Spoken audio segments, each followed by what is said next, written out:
Christmas. Well, Biden's Build Back Better plan includes a number of provisions that hurt lower-class families, including the provision for universal child care. Donna Jackson from Project 21 sat down with One America's Christina Bobb to provide these details.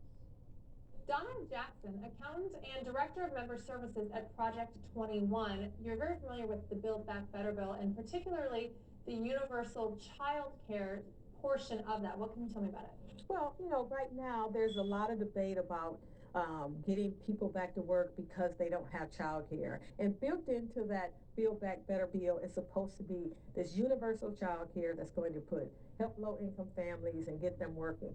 What they don't tell you is in the bill, there's two punitive provisions in there.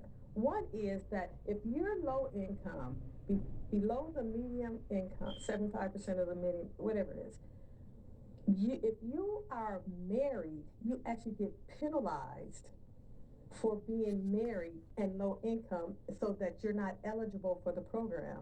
So, and then the other thing that's built in is the fact that they have this quality of life provision in there where childcare centers have to pay a wage equivalent to elementary school teachers, which is actually helping teachers unions. So that's going to push up the price of childcare anywhere from $10,000 to $15,000 per child.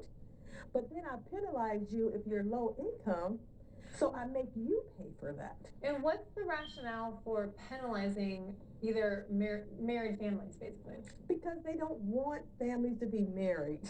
They don't want low income families to be married because they want to keep a permanent low income population that is always dependent on the government. And when they're dependent on the government, they can guarantee the votes.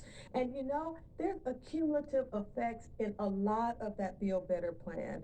They also have the same thing for when you hear them talking about housing, when you hear them talking about a lot of the other provisions, all have that marriage penalty built in that says that the only way you can be eligible is to be single and unmarried.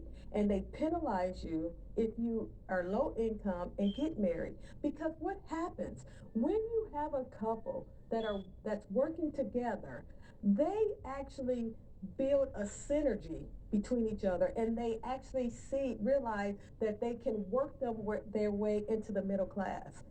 They don't want low income people to work their way into the middle class. They want to keep them poor. They actually have a provision in there that you can't own any assets.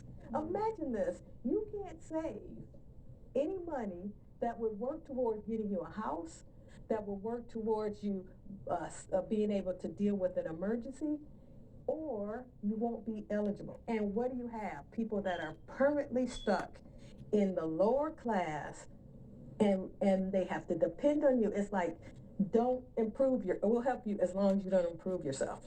Donna Jackson, member Project 21, thank you very much for your analysis. Thank you.